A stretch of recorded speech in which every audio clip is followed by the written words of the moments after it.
again, and welcome back to the Tour Guide App Inventor tutorial. This is part 3, where we'll be going and figuring out how to do the gallery screen.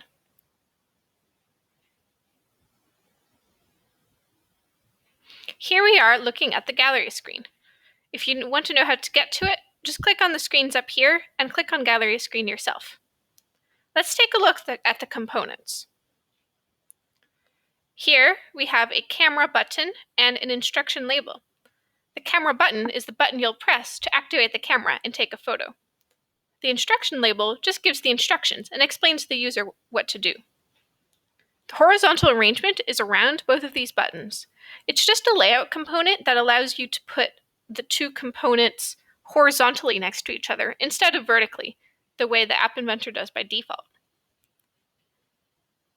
In another horizontal arrangement are going to be 3 buttons: the previous button, the next button, and the back button. Right now, only the back button is available to see. The other 2 are set to not visible in their properties. This is because so far, we'll just be working with the back button. We'll do the previous and next buttons later.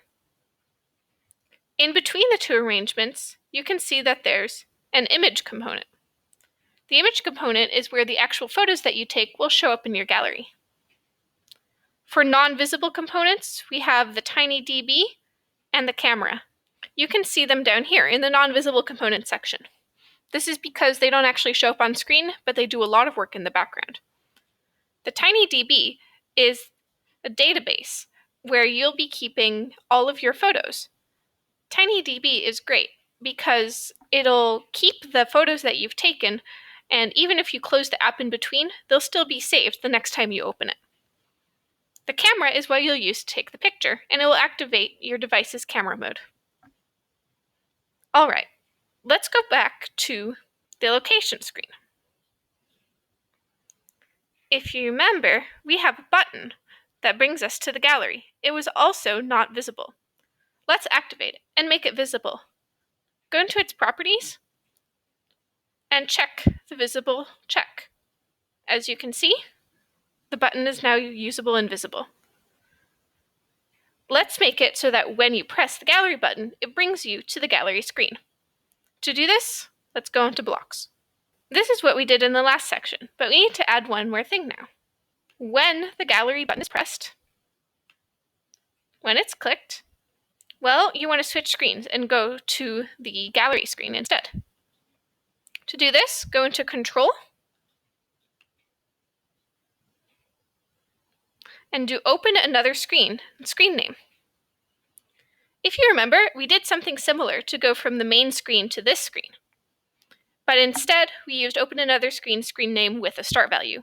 Here, we don't need a start value because we don't care what we've pressed to get there. And the screen name needs to be written exactly as it's set. So to check on it, you can see that the screen we want to open is Gallery Screen. Make sure you spell it exactly as seen. Add a text component.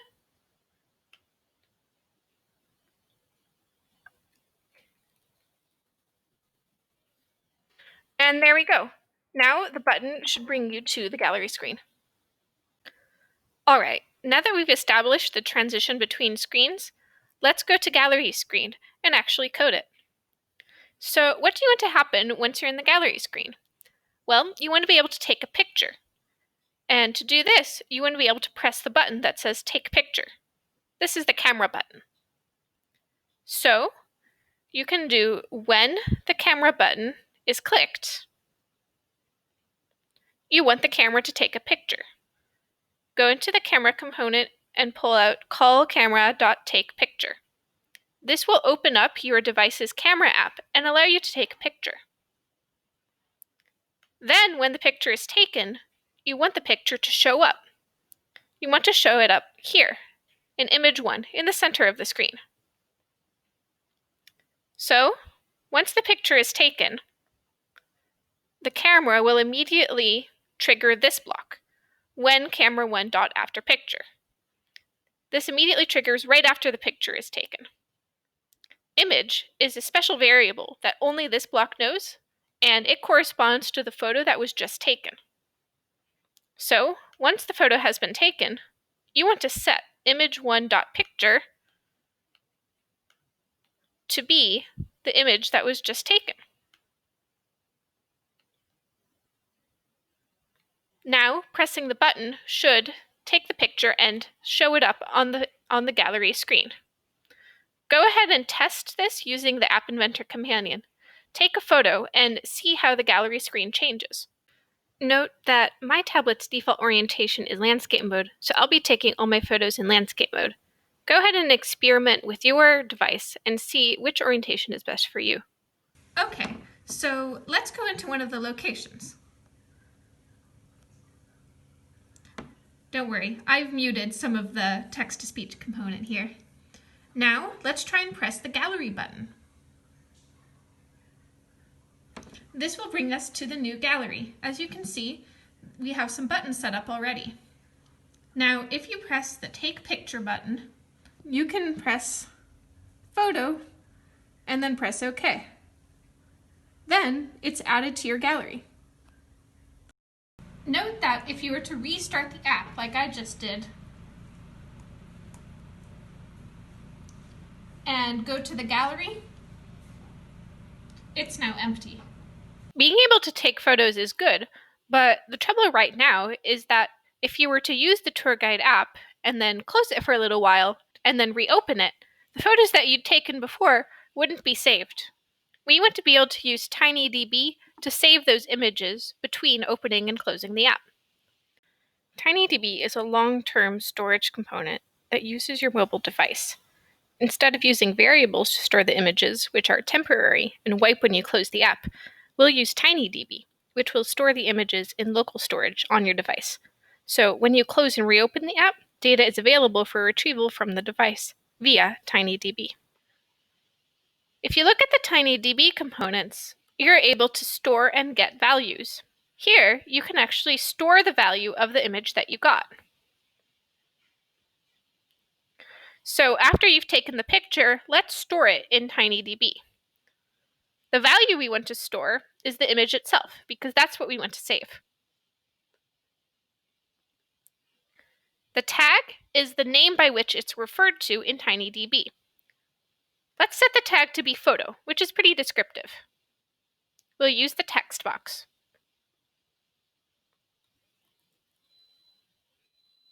So now if you were to search for the tag photo in TinyDB, you would get out the image. Now, say that you've closed the app and then you reopen it, go back to the gallery screen. You want the image to be there. So you want something to happen when you initialize this gallery screen. So let's click on gallery screen and do when gallery screen is initialized. Well, you want to pull the image from the TinyDB and set it to be the picture. So let's go into image1.picture.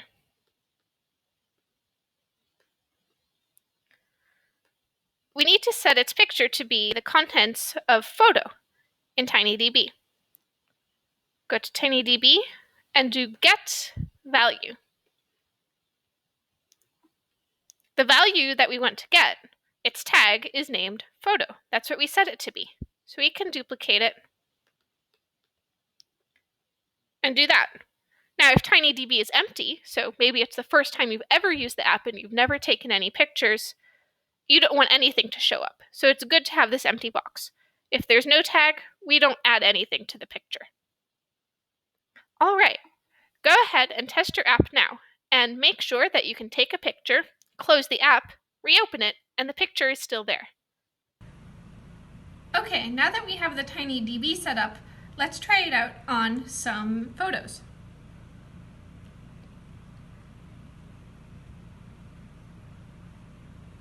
I'm going to take a photo now.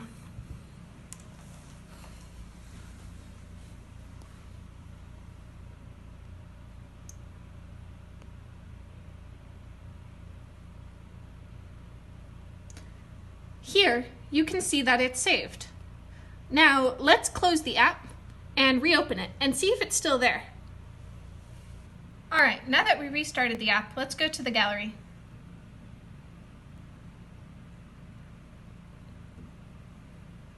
You can see that the image we took before is now saved thanks to TinyDB. Alright, this concludes part 3 of the App Inventor Tour Guide tutorial.